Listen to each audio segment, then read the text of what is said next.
Morning guys and girls, hope you're doing well and you can join me for another one of my installs, but I promise this video is going to be a lot shorter than my other ones because the other ones have been crazy long so far.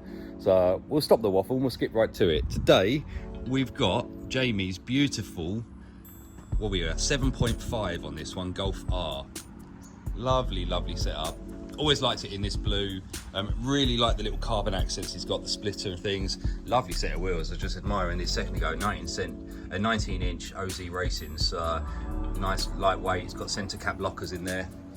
So I think at the moment the car is pretty standard with regards to its interior setup. Everything else looks kind of normal in here. I've not been around it too much. But as always, the Golf sound system, it sounds okay, but it doesn't sound great. So we're going to fix that today. Customer supplied me a lovely little focal pack, which I'll show you in the boot in a second. That's his Instagram if you want to have a look. It's got 7,000 followers on that, so smashing it in regards to what sort of level I am. So really well done for that, mate. And obviously then that's what we're going to be installing. So it's a beautiful, simple system. It's going to be very discreet. It's going to be nice.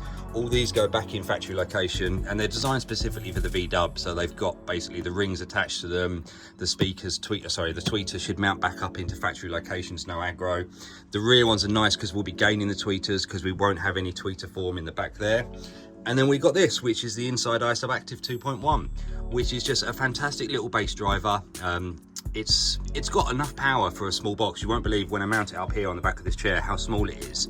And this is a 2.1, which means it's also got a 2-channel output, which we're going to use to power up the front speakers. So the whole system should sound great in here. It's a nice sort of grown-up solution. It's not going to be garish. It's not going to look funky. You get a little gain control as well at the front, so we can change what bass level we get. But yeah, I promise this won't be a long video. So I think what I'm going to do is strip it all down. Probably start in the rear speakers, work my way forwards, then we'll deal with the audio connections at the front there, and you'll see how it all goes. Shows how much I was looking at the car. We do have rear tweeters in this sort of setup. I'll show you the door card over there, but they're situated about there. We're not going to run both tweeters because that's not going to be great for the sound system. So I'm actually just going to leave these in position, just basically pin the cable back up out of there and then use the one that comes with the focal system because obviously that's going to be an upgraded tweeter. So apart from that, always fun and games with these. We have to drill out these rivets and then obviously I'm going to put a piece of sound deadening on this bit here to mount it up onto. Then obviously another bit on the inner skin so that we don't get the reflection side of things happening. But that should be all good to go.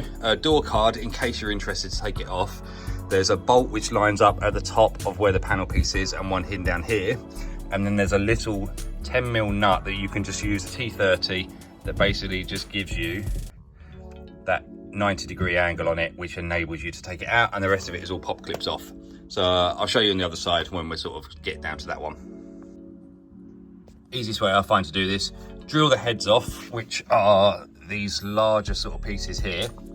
That enables you to then slip that off of there and then basically cut these metal studs down and then pull them through the back because we want to keep the hole sizes the same so that we can reuse the rivet locations. And obviously, as you can see in there, we do need some sound deadening because there's nothing but the sheet metal. So let's get that sorted. Right, we've got that all sorted now, so that's going to give us a nice mounting piece for the new speaker. And obviously just remarked up the holes. And obviously we're going to re-rivet these back in because that's how it came out. So that's why essentially we don't want to drill straight through and make those holes any bigger because then obviously the rivets that we've got won't fit in. So let's get that speaker in position. Right, and that's what you get for the rear speaker. So obviously you can see we're going to gain the invert tweeter on there. Nice decent magnet. It's got everything else. There is a little bit of foam on there as well, but I also like putting the sound deadening on just to stop any resonance. So yeah, we'll get that plugged in. It will plug back into factory location. And obviously then that's what we had in there originally, which is an okay speaker, but nothing to write home about. And there we go, all riveted, ready to rock and roll. Just got to connect up, actually that's not the tweeter wire, that's your, what do you call it, your window control. Just got to tape that one back there, and then that door card can go back on. Right, that's both the back ones done.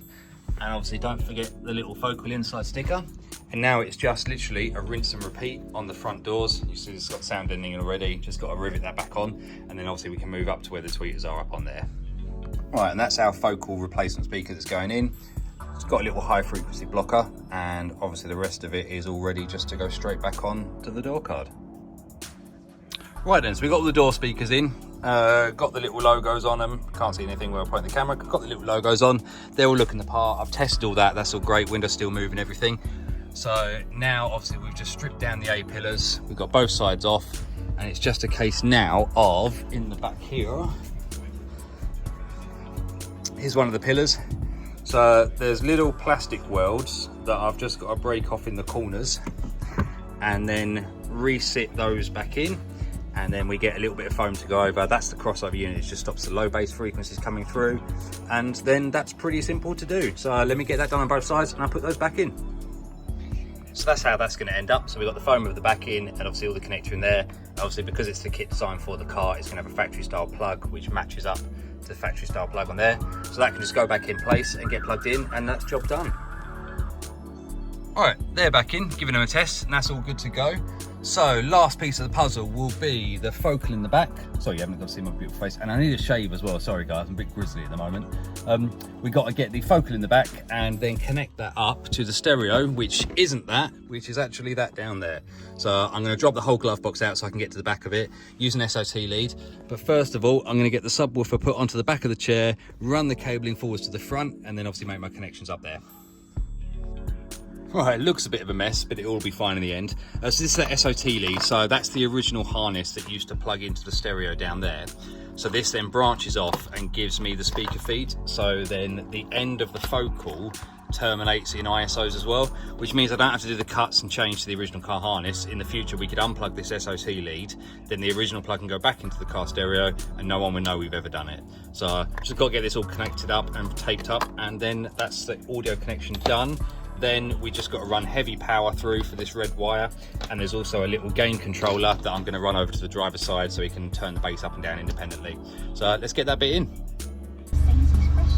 Right, and that little blue light means that we're all up and running. Everything is functional. So we've got all the tweeters. So just to recap, obviously new focal tweeters to go in there.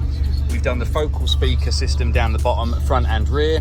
These ones are component, those ones are coaxial. We've put sound deadening in the door. We've got the focal iSub over my shoulder behind that chair, which I'll show you how that looks in a second.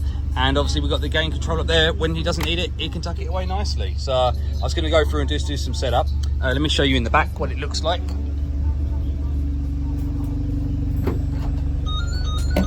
Oh, that's my phone for my next customer. But as you can see, that's all come nice in there. And obviously he can still drop the chair, he can still get this out of here, so everything is still functional. So very happy with it. Right, let me get that phone. I'll be back in a sec. All right, that's sounding nice, but copyright, I'll have to turn this down for sure, but quality tune. So there we go guys, so I've given you a quick rundown of what we've done in the car. It's a lovely focal system just to drop in here, really lifts the sound system. So I always like this system. Focal have always been a great one for me. The iBus is one of my favorite little compact subwoofers, and the fact you get a 2.1 version, which means you can drive the front doors, is great. I kind of wish they did a 4-channel version of it. There are other brands, Alpine do one for instance, the 4-channel version, but I guess in most applications you want good quality sound at the front, nice sub in the back, and the rear is just a bit of a filler. So I understand why they do it, but it's a shame they don't make a 4-channel version. Hope you've enjoyed the video guys. I know it's been a nice short one, which is better than my 40-minute ones normally. So obviously like and subscribe. Apparently we have to say that for YouTube, but yeah, you know what it's like. Everyone else has to say it, so why not me? And thank you very much for viewing it guys. So I hope you have a great day, and I'll catch you on the next one.